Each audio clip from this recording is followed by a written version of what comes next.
Okay, good day, good morning. We're in this Maamar called, what's the name? The Maamar, V'hoya Kasha Yodim, Moshe Yodoi, V'govar Yisrael from Parshas B'Shalach. When Moshe lifted his hands, the Yidden were victorious over Amalek. This was said during the Purim Suda, which is coming up very rapidly, in less than a month. Reish Tzadik Dalet, 1934, in Riga. And I told you in one of the shiurim about the atmosphere of Riga. It wasn't very Hasidim friendly, but nevertheless, the Rebbe had a small but strong group of Hasidim that were there, Lubavitch Hasidim, and they made it possible for him to say these Maimorim, and we are learning one of them. So we're talking here about the idea of the two things. One is making a dent in the Nefesh Habamis. How do you make a dent? By doing what's called iskafia, subjugating and controlling your taiva, your indulgence. And then there is a higher madrega, higher level, higher experience, which is called hisabcha, transformation. And we spoke about that yesterday, so let's continue now.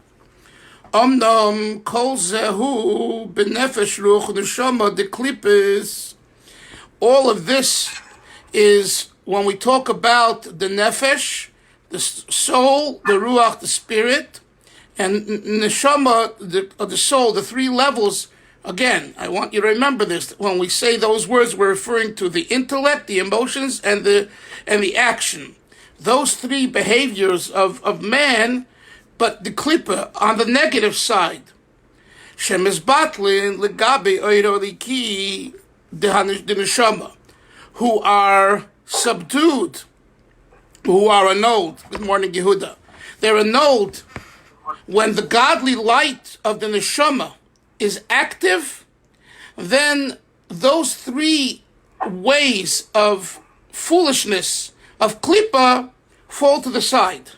The kasher meir pchinas naran haneshama nasa behem habirur. When the level of nefesh ruch neshama of the positive side shines, it makes a birur. It refines the nefesh ruch neshama of klippa.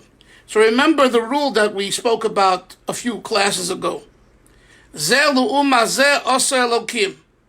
Right? One opposite the other does God make. God makes one opposite the other. So the Rebbe says that if you activate your nefesh ruach neshama, boom, you hit the nefesh button. In other words, you start thinking about Hashem, how He creates the world, purpose of creation, and all these things called meditation, which is the neshama aspect of your soul. Then if you motivate your emotional aspect or your practical aspect, those will counter and refine. The word for refine is birur.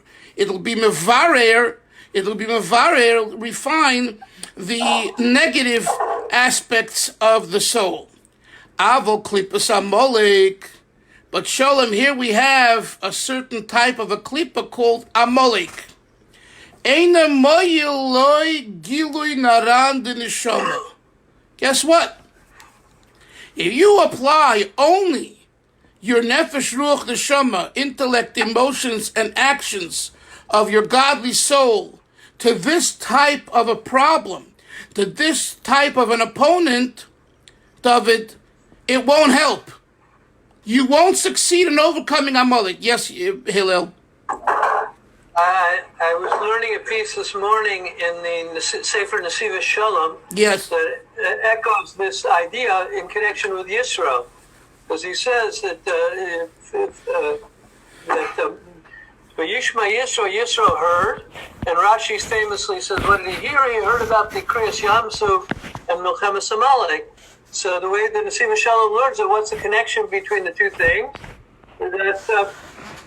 That when Yisro heard that after the revelation of Kriyas Yamshuf, which is the greatest revelation of HaKadosh Baruch Hu in creation, there could still be a klipa like Amalek. There could still be somebody who would doubt the oneness of Hashem, That's what caused Yisro to come, the Nesiv Shalom says, because he says, look, I arrived at my emunah in Hashem through chakira, through my own intellectual process. But that's vulnerable. That would be vulnerable to the klipa of Amalek, because the klipa of Amalek could cause doubt even at that level. So I need an unshakable emunah. So that's why he came. He says so. Beautiful. Similar idea. Very good. Excellent. So let's see how the Rebbe develops it. So the Rebbe says, therefore, for Amalek, this rational approach, use your mind, use your heart, do something, doesn't help. Kihu klipa kosher. Look at those words, Yoni. Klipa kosher. It's a term sometimes we use when we're talking about someone. We say, oh, he's a klipa kosher. He's a hard shell. Yehuda, you have a soft shell? Hard nut to crack. Hard nut to crack. Exactly. But in Hebrew, in the terminology of Chabad Chasidus, we use the term klipa kosher. Shehu alu umazed dechai. What is that in the discussion that we're having here? This is the opposing force of Chaya Yechida. Yeah. Right? Because we have 5 levels. Yeah. Nefesh, Ruch, Neshama, Chai, and Yechida. Naran Chai. The Rebbe says, if you're suffering from the Chaya Yechida of the negativity, then you need to deal with it in a very different way. And let's see what he says, what that means. Amalek Yodeas Riboino Mechavan Limited Boy. You know what Amalek is, boys? It's someone who knew his master, who knows his master, and nevertheless, Mechaven, intense, limited boy to rebel against him. I know you're great, I know you're special, and I'm going against you. I don't care. But this is a real educated person, a knowledgeable person, a respectful person, a special person, and you still oppose him. That's what Amalek is. Yodeyas Riboinai. There are people that are not Yodeyas Riboinai. They don't know God. They haven't learned. They haven't thought. Right? They don't know someone that's Yodeyas Riboinai. If you knew your master, you should be humble. No. Yodeyas Riboinai, and nevertheless, umechaven limrei boy. Yes, Hillel. You know where the Chazal is from? I believe it's isn't it with not with Nimrod? I think it could be some medrash on Nimrod in Bereshis. I don't recall. Okay. I'll try if I have a chance. I'll try to look it up. She'eina mispoel migilui oid eliki, and this means practically that Amalek is not impacted mitpael from the godly light. You see God in your life, and you still say, "I don't care." That's Amalek. That if you see Hashem, wouldn't you naturally desire being with God? Wouldn't you gravitate to Hashem? Nevertheless, this person who's been impacted by a flu, the flu in this case is called Amalek flu. It's not coronavirus, it's Amalek flu. And this Amalek flu is very dangerous because it's chutzpa. With chutzpah, you can't argue, because a chutzpahyak, someone who is someone who is permeated through and through in his kishkis, like I told you the other day, in his kishkis, with chutzpah, right? Hi, Moshe. So someone who was permeated with chutzpah through and through doesn't care about a rational intellectual argument. You could darshan and prove to him or her from today till tomorrow that he or she is wrong, and logically he cannot refute you, and he still does what he wants. That's chutzpah. Says that Rebbe, that this is what we're talking about here in regard to Amalek.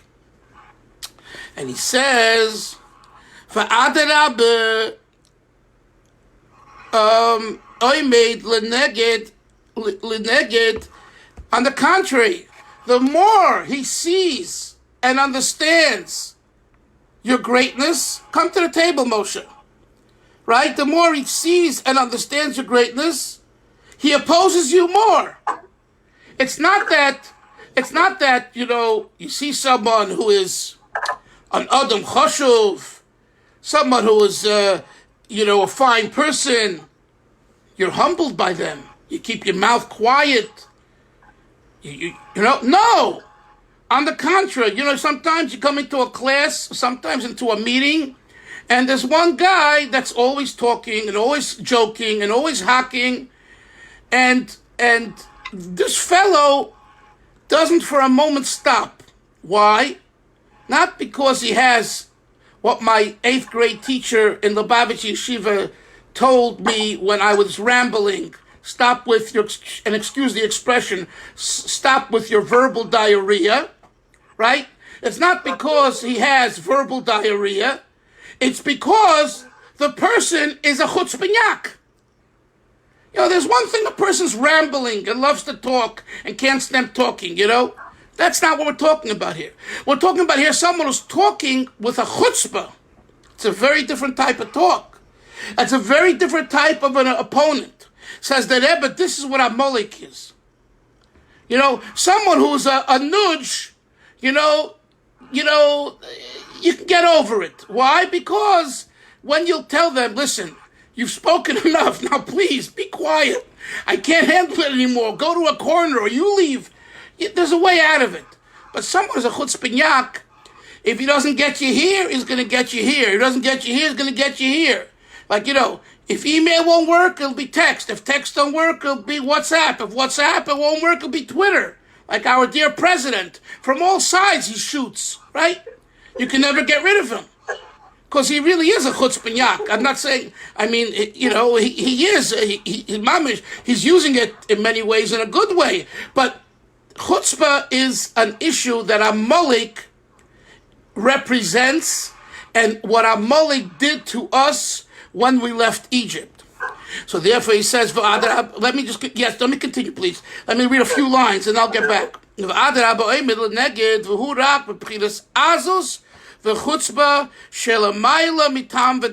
155, I believe, Moshe. A few lines down. Show Moshe the place. In other words, this is a person who has azus. Now the word azus, what does the word azus mean, Yehuda? Azus. Az, kanemer, strong, mighty, as a leopard. But so this person is very strong, right? This person is inside. He has a strong backbone, but he uses it for chutzpah. V'chutzpah shelamayla metam v'das. That's above logic. It makes no sense that you should do this because you just saw God perform miracles for the Jewish people. He split the Red Sea. He takes them out of Egypt. We know what kind of culture Egypt was. Or take, for example, Russia. My father-in-law who grew up in Kharkov with all of that generation, if you asked them while they were there, if they ever thought they would get out, rationally they would tell you impossible. Because just like Rashi says with Mitzrayim, Melech Kosher, Egypt had a difficult king, Pharaoh, Paroi, Mokum Kosher, and a difficult place. Right?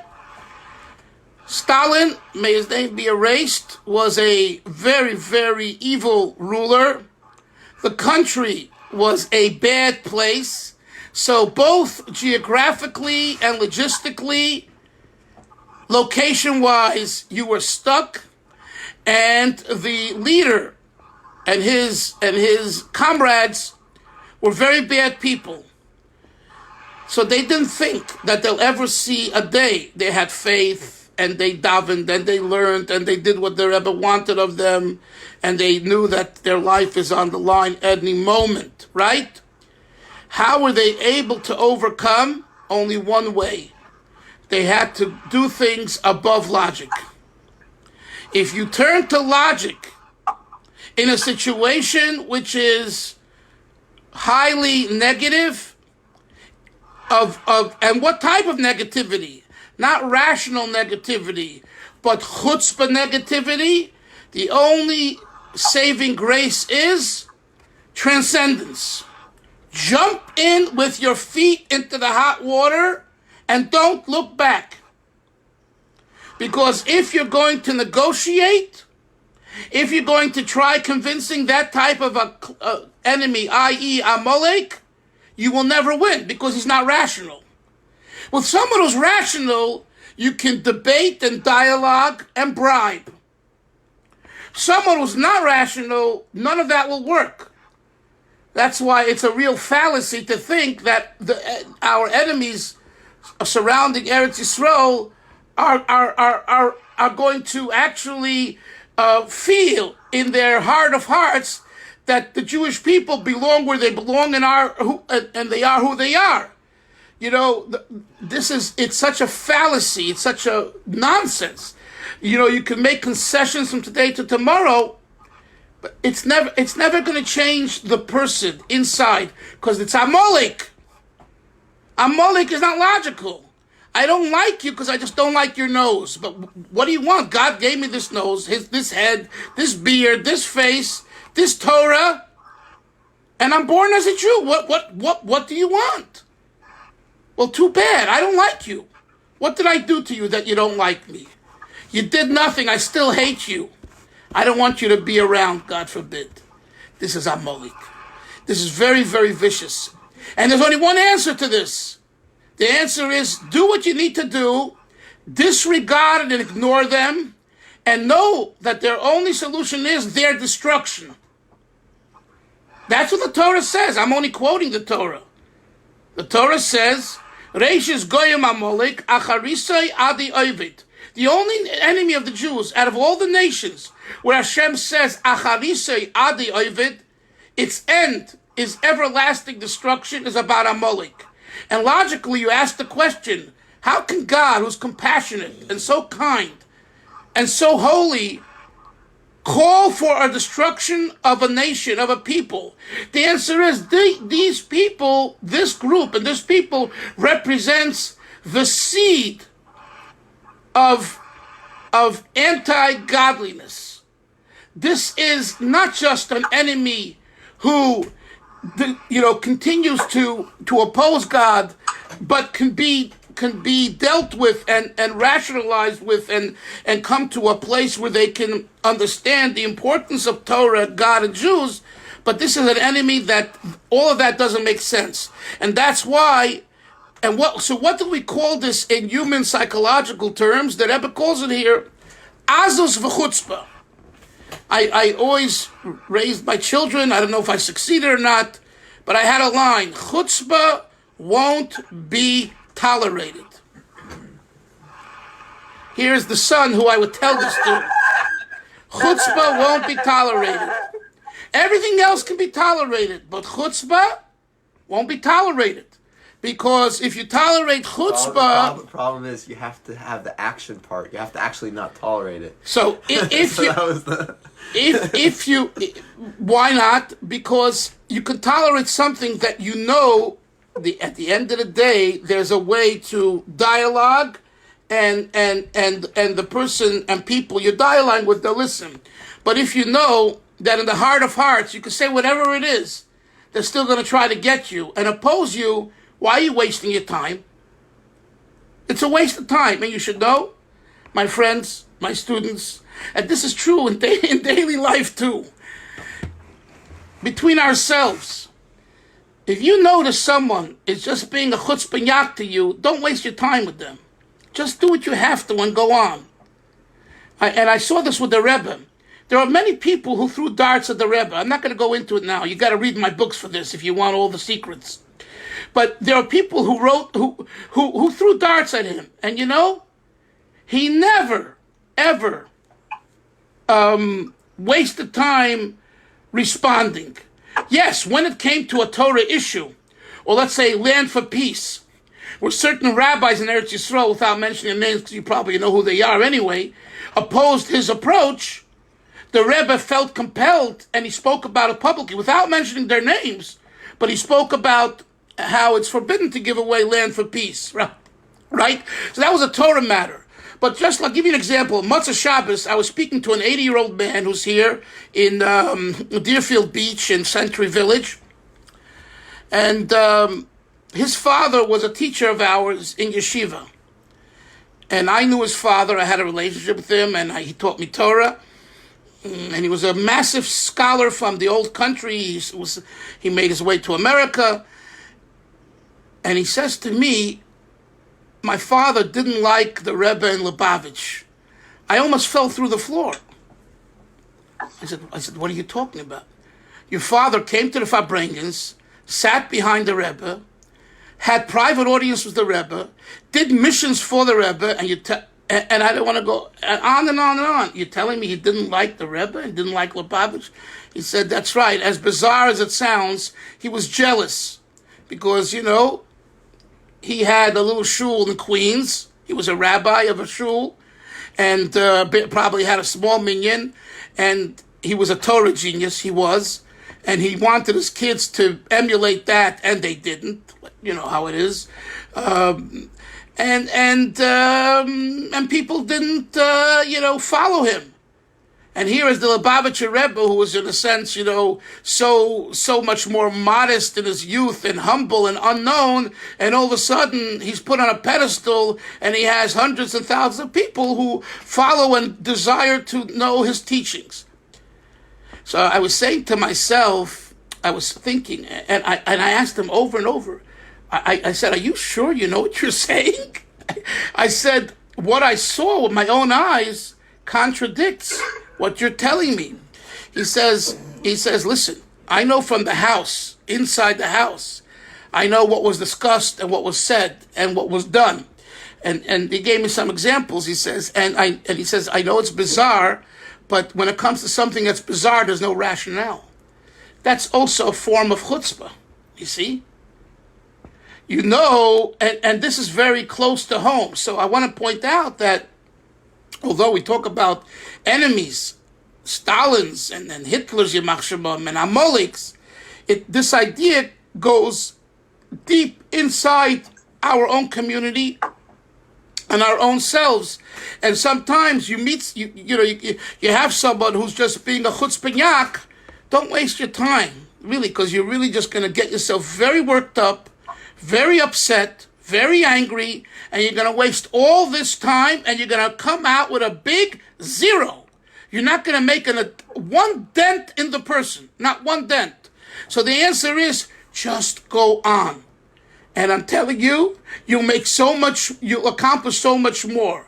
Because at the end of the day, those people that want to learn from you and respect you will, and those that still feel you're wrong and outrageous or whatever, they will remain with their opinion.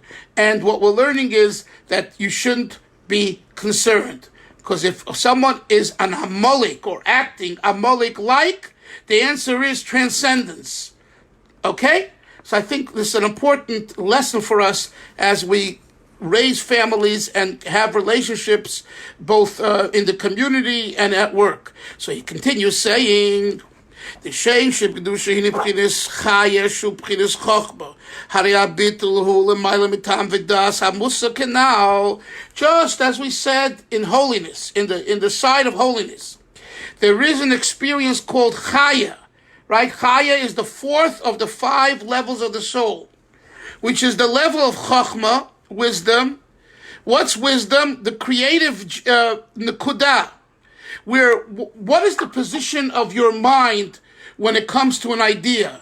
Your mind is humbled, right? Your mind is not expansive, Moshe, in the mode of Chochmah. In the mode of Chochmah, your mind is on hold. Your mind allows something greater than itself to inspire you. We call that an idea. Bina is the development of the idea, meaning your mind, you use your mind to control the situation. Chochmah is where your mind is in the background and what's in the foreground is the idea. And the idea submerges you. Okay, listen to this difference here. I think you'll like it. The difference between Chochmah and Bina is, Chochmah is the idea submerges you, and Bina is you submerge the idea. Hello? Guys, I just gave you an Einstein idea. Think about it all day. Okay? Now I'm just saying it's not my original, but I heard it learning Chasidus, but it's I think a very, very beautiful short a way of identifying the difference between Chochmah and Bina. What does it have to do with what we're learning now? Chaya. The fourth level of the soul, Chaya, is an experience where you allow God to submerge you. Let's say in a simple English, Yehuda, don't get in the way. There is, I will remove myself, right? That's a proactive thing. I will remove myself.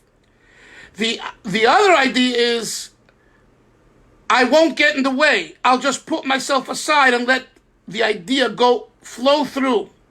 It's a passive activity. It's not a proactive activity, it's a passive activity. This is the position of Chaya. The position of Chaya is where the person, that part of the person's neshama Chaya, it impacts the person where the person allows Hashem to flow through. And he says, so too, in the negative side, who klippas Amalek shugasus v'azul shelamayla b'tam v'dam, tam v'das. The opposing force in the negative side to this feeling of allowing Hashem to do what he needs to and you get out of the way, in the opposite side is where you don't allow that to happen, which is the klippas of Amalek. What time is it? It's about 5 to 1. 5 to 1. Dehine, another 5 minutes. Dehine. 1 second. No, I want to, Yoni, you had a question earlier or a comment before? So I have a question. So if the Rebbe is talking about this idea of Amalek, and this Amalek is not only the physical Amalek, it's Amalek within us, it could be Amalek within ourselves or within Am Yisrael. When you're dealing with the person, we're talking, this is Lubavitch way, that no Jew is left behind. No Jew is a lost case. And unfortunately, we know there's a lot of Bernie Sanders out there, guys like that. You're saying that these type of people, Mamish, okay, yes, we know the chutzpah, we know the there's really nothing, there's no way to bring them close to Yiddishkeit. Or maybe there is a way, but it takes a special type of person, an individual or something that knows what they're doing. Well, there's two things. One thing is, before we identify any person, regardless of their name and position, as an Amalek, we have to be very careful. In other words, who identified Amalek as Amalek? God did. Not you and not I. So, even someone who's a self-hating Jew, to say that he or she is an Amalek is still a far stretch, okay? That doesn't mean they're if they've been identified by God or by the Chachamim and the sages and the Rabbonim as an Amalek, so then Torah compels us and says that that's the case. You remind me of a story with the previous Rebbe, our author, exactly on that idea, where someone came to him and said something similar to what you just said about some individual during his lifetime. And the Rebbe said, "Are you God that you know that he is that bad?" So we have seen, Yoni, people who in their youth or even later, they might be very outrageous, but to say that they're an Amalek, that needs you need to be a god to do that. Oh, and I think the example that the Rebbe gave was from the Akedah, right, where only Hashem can call for the slaughtering of a son. So that what happened was they wanted the Rebbe, I remind myself now, they wanted the Rebbe to sign some kind of document excommunicating someone. And the Rebbe said, only God can excommunicate someone. I, nor you, can excommunicate, and I'm not going to sign this document. So there's a difference between someone who is a troublemaker and someone who is, outrageous and all that. So yes, we tend to use the word, the person's acting in an Amalek-like way and things like that. But it doesn't yet mean they are from on high an Amalek. That's number one. And number two, unless you know they're Amalek, which we don't usually, then you have to try and try and try. Rabbi J.J. Hecht, Shalom, he would work a lot with people in Shalom Bayis, and also with trying to stop assimilation. Once parents came to here and they cried their heart out, and he couldn't take it anymore because their son wanted to marry a non-Jew, and he went to the Rebbe. He had like an open door with the Rebbe, and he just cried to the Rebbe. He said, Rebbe, I'm overwhelmed with all these tzaras, especially with assimilation, and I don't know what to do. And the Rebbe said, your job is just to keep on talking, keep on comforting, keep on whatever comes into your mind about the idea, and Hashem will make the rest happen. So the same is here. Before to rule out anyone that they're an Amalek, that's not something that we in Chabad, we do not have this approach. We have opponents, and the Rebbe was vocal if it was against Torah, against the Shita, against the philosophy and ideology, but never give up on a person. And look, the proof is in the pudding. We know people that were, raving feminists or, outrageous people who were against the Torah in one way or the other. And today they are Bali Tshuva with family and grandpa. I know myself. Shmuel's not here. He knows who I'm talking about because it's we know him. Someone who came to a class in the valley. There was a shliach Israeli, Rabbi Yeshua Gordon, Josh Gordon. He teaches chitas on Chabad.org. It was a great person. I knew him. He was a very special person. Anyway, so in the 70s, he came to California, to the valley. And the valley of the 70s was, the Valley Girl, that whole symbol, culture, indulgence, it was a whole symbol of Judaism and Americanism.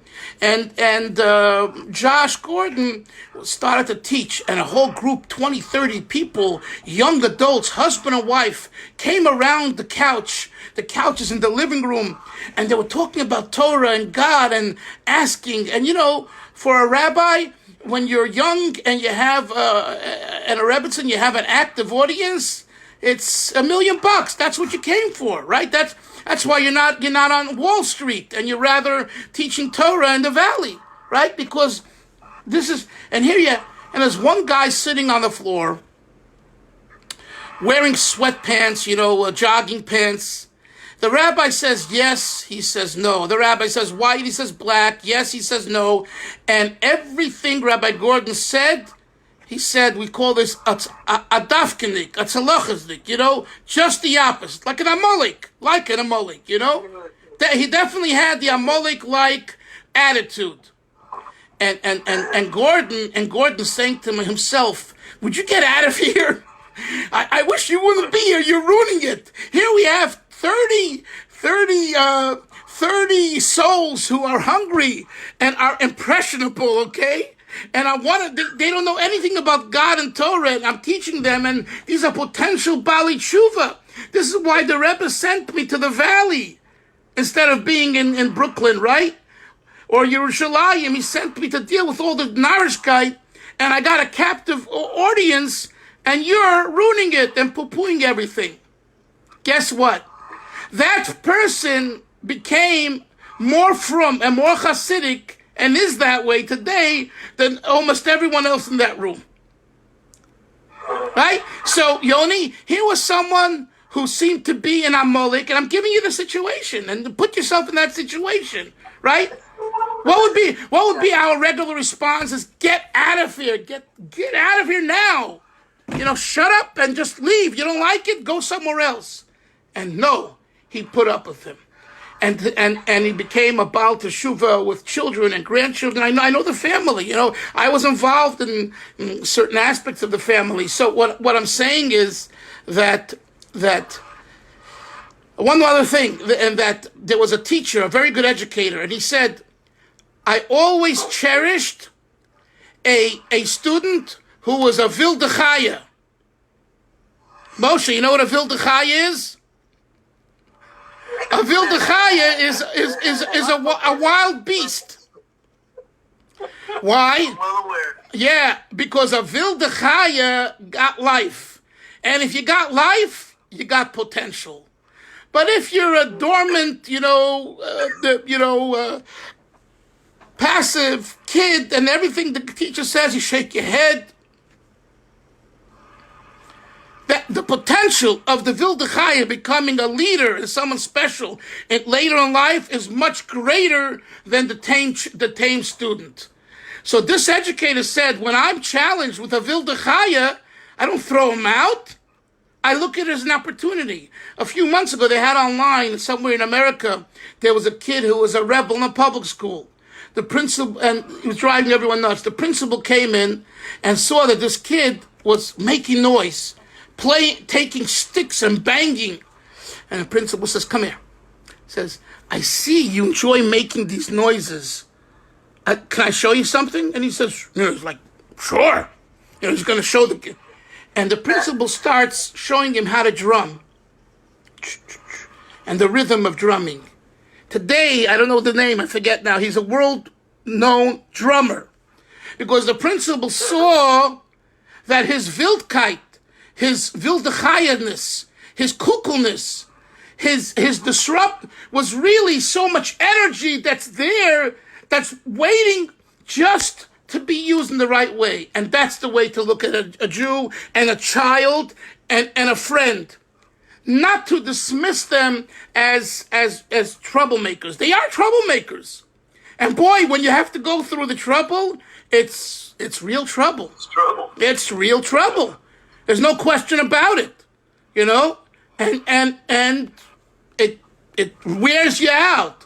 But you have to never lose sight of the ultimate goal. And the ultimate goal is to harness them in a way where they will use their Wildkeit, their creative wild side for Hashem and for mankind and for Jews and Torah. And when you do that, you have the biggest nachas. It's a known fact that most of Gedolei Yisrael, or many great Jewish leaders over the centuries, when they were young, they were Vildechayas. I had such a Rebbe. I had a Rebbe who would take a hose when he was in yeshiva and put it into a cat, and the cat exploded. I mean, right? Crazy. And he became one of the leading Rabbanim of the Lubavitch community. Right? Crazy. And he became, and I saw the man learn Friday night till 11 at night. He wouldn't leave shul before he went home. He changed, but he was such a wild young man at 15, 16, 17.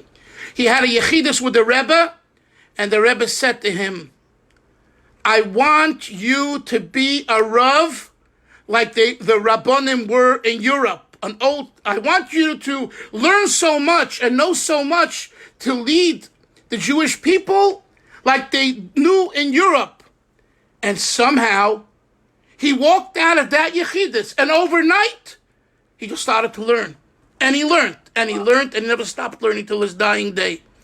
So, Avil Dechaya, so I'm saying, talking about Amalek, as much as we say that we have to get rid of Amalek, there are different ways of getting rid of something. One way is obliteration and destruction. Another way is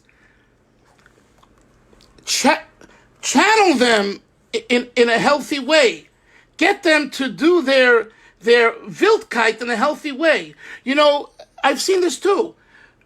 Students in yeshiva who don't have the Sitzfleisch, they don't have the wherewithal to sit all day, and as we say in the yeshiva world, kvetch a bank. You know, kvetch a bank means press a bench. You know, it's in English it doesn't mean kvetch a bank, right?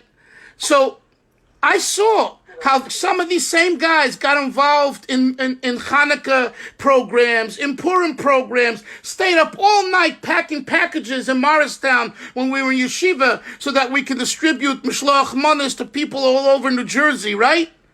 Or building sukkahs and coming. Once I remember we got stuck in the Brooklyn Battery Tunnel because the car, you didn't have reception in the tunnel because you can't hear the radio, and it was minutes before sukkahs. And why? Because we were helping Jews put up sukkahs in New Jersey. It's crazy. It's Erev Sukkot. What are you doing in New Jersey an hour before Yom Tov? And we ended up walking from the middle of the tunnel because we just walked out of the car. We didn't trust ourselves, mate. It's already Shabbos. And everyone had to stop. And the police came into the tunnel, walked us out, drove the car. We told them, here are the keys. We cannot drive. And it was a tremendous downpour of rain, and it saved our lives, because this was in 1980 or so, and the neighborhood was so dangerous that if it would have been anything less than a downpour, we would have had people out there with knives and guns. And there was 3-4 of us walking. So Hashem made a downpour. I remember coming to Crown Heights, my hat was dripping with black from the rain. It was such a downpour. But meanwhile, we walked an hour, 45 minutes to an hour from there to Crown Heights, and no one bothered us, right? But you think now, this is 40 years ago I'm talking about, you think about the wild behavior that we displayed for the purpose of Torah and helping Yidden and Sukkos. This was actually a very special experience. So this is what we need to do with our children and grandchildren and friends. We have to really, really see carefully how and what they can contribute, and then they'll be very successful in everything. And those educators and principals and yeshivas that accept this and allow this will have better results. Those that only want the goodies and the excellent ones, okay, so be it. You know, it's not what I was taught and what Chabad teaches. You know, we're not into this just a yeshiva for the excellent ones. A yeshiva, in my yeshiva growing up, we were all in one pot. The good, the bad, and the ugly. The strong, the medium, and the weak. Everyone was there. And we all were together, and we all grew. And yes, there were guys that were talking to girls, and the guys that were smoking, and guys that were goofing off, and the guys that were up half a night learning. Everyone in one pot. Sei gesund, guys. Have a great day. We'll see everyone tomorrow. Yeah,